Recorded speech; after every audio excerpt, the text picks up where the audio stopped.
From the gripping saga of Star Wars to the ancient wisdom of Stoic philosophy, the tale of Anakin Skywalker's downfall is a stark reminder of the perils of emotional attachment. Imagine loving someone so deeply that you'd risk everything, even your very soul, to prevent losing them. This was the story of Anakin Skywalker, who turned to the dark side in a desperate attempt to save his beloved Padme. But what happens when our deepest fears become reality? When the very thing we cling to slips through our fingers? Although extreme, Anakin's fear of loss is a fear many people share, and oftentimes we go to great lengths to keep the people or the things we love present in our lives. This isn't just a tale from a galaxy far, far away. It's a profound human dilemma that echoes through the teachings of Stoicism today, diving into the depths of human attachment and loss. We delve into the teachings of Stoicism, examining how its principles can be applied as practical steps outlined for detaching from people and situations. So I encourage you to stay with us till the end and take note of every step as an actionable wisdom guide to help you navigate the often turbulent waters of human relationships and emotions, one step away from that person. Step 1, step away from that person for a while. Sometimes the wisest action is to create distance, not to create a void, but to gain clarity. Picture this. You're in a vibrant party, the music's loud, people are talking, and amidst this, you're trying to understand a friend's whisper. Hard, isn't it? That's what it's like when we're too close to a person or situation. Our emotions, like the party noise, drown out clarity. Stepping back is like stepping out of the party into a quieter space where you can hear and think clearly. Seneca, with his profound insight, once said, "As often as you sojourn, return to yourself." This isn't just about physical space, it's about mental and emotional space too. When feelings cloud our vision, a step back helps us observe them, like watching clouds drift across the sky, understanding they're separate from us. This detachment isn't coldness. It's a way to observe the situation and our reactions to it objectively.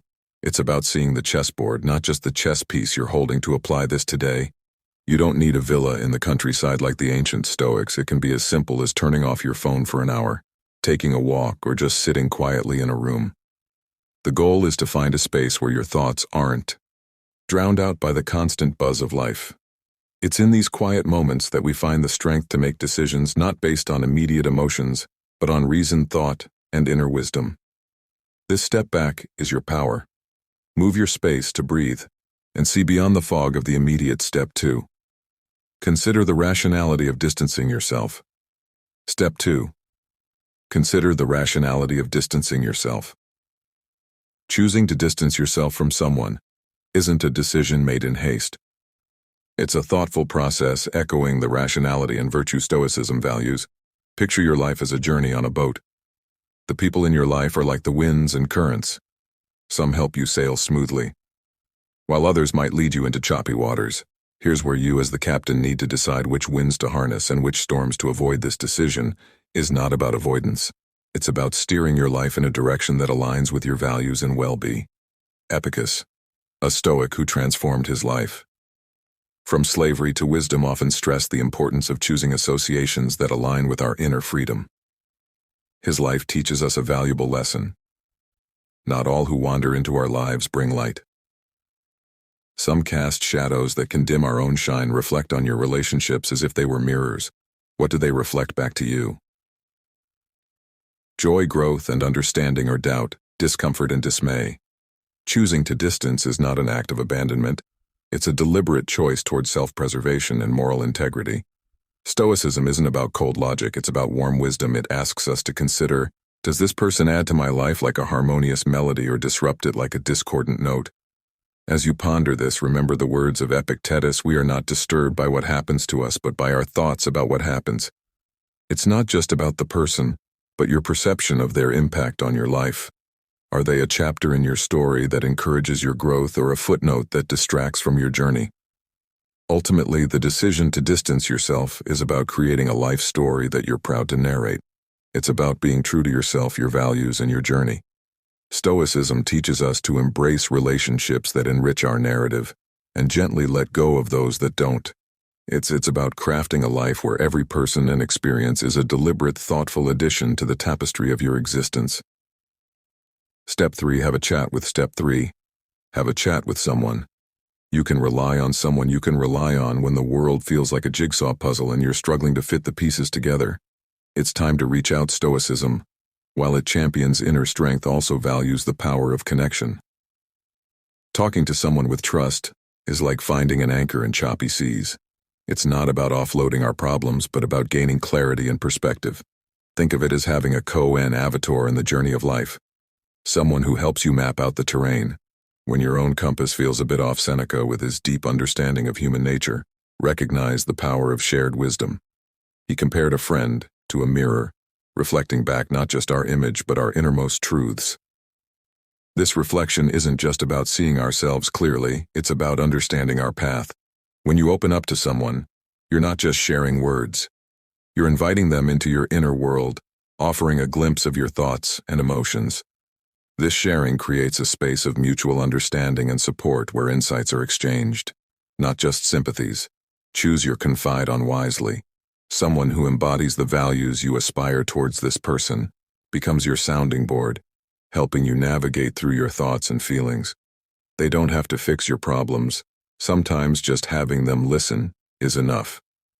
Their presence is a reminder that you're not alone on this journey. As you share your thoughts, you might find pieces of wisdom in their responses, little nuggets of truth that help you see things differently. Stoicism teaches us that life's challenges are best met with a calm mind and a supportive community. Your chosen confidant is part of this community, a testament to the idea that strength often comes from togetherness. Remember, detaching from a person or situation doesn't mean detaching from all human connections. In fact, it's these very connections that provide the strength and perspective needed to navigate life's complex tapestry. Your conversations with this trusted individual are more than just chats. They are bridges to understanding, pathways to clarity, and anchors in the ever-changing seas of life. Step 4. Establish limits for your Step 4. Establish limits for your feelings. Feelings. Mastering our emotional landscape is like being the captain of a ship sailing through a storm. The waves are our feelings, powerful and sometimes overwhelming. Stoicism doesn't teach us to avoid these waves, but to navigate them with skill and wisdom. It's about knowing when to let the waves carry us and when to steer our ship firmly. Our feelings are natural, yet without setting limits, they can sweep us away from our chosen path. The trick is to experience these waves without letting them capsize our boat. Epictetus, with his profound understanding of the human soul, reminds us that we are not troubled by things, but by the view which we take of them. This perspective is key to establishing emotional boundaries. It's like having a gatekeeper in our minds, one who acknowledges every visitor that is our feelings but doesn't let every one of them take over the house, which is our inner peace. For instance, when anger knocks, we recognize it, understand its cause, but don't let it sit at our table and dictate our actions. It's about having a conversation with our emotions, understanding their place, and gently guiding them to where they don't overshadow our reason. Practically speaking, setting limits could mean giving yourself a time limit to feel a certain way. Say, for the next hour, I'll allow myself to feel upset about this, and then I'll focus on solutions. It's not about denying feelings but managing their influence. It's a balancing act, like a tightrope walker who acknowledges the height but focuses on the rope. By doing this, we honor our feelings without becoming their slaves. We feel, we understand, and then we gently, to his words, echo. The Stoic practice of reflecting on past experiences to inform future decisions. Think about times you've distanced yourself before. What were the outcomes? Did the space bring clarity and peace, or did it lead to isolation and regret? Use these reflections as a guide, a way to learn from the past to navigate the future.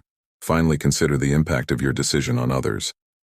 Stoicism teaches us to balance our needs with the greater good. In detaching, are you fostering your growth and contributing positively to the lives of others? Or are you potentially causing harm or misunderstanding? This step isn't just about self-interest.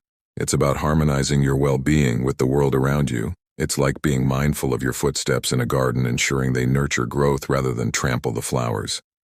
Detachment in the Stoic sense is an act of wisdom, a carefully weighed decision that considers not only the self but the interconnected web of relationships in which we all exist. Step 6. Give yourself a break. Step 6. Give yourself a to his words echo. The Stoic practice of reflecting on past experiences to inform future decisions. Think about times you've distanced yourself before. What were the outcomes? Did the space bring clarity and peace, or did it lead to isolation and regret? Use these reflections as a guide, a way to learn from the past to navigate the future. Finally, consider the impact of your decision on others. Stoicism teaches us to balance our needs with the greater good. In detaching, are you fostering your growth and contributing positively to the lives of others? Or are you potentially causing harm or misunderstanding? This step isn't just about self-interest.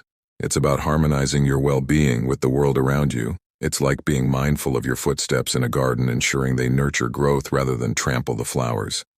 Detachment in the Stoic sense is an act of wisdom, a carefully weighed decision that considers not only the self but the interconnected web of relationships in which we all exist.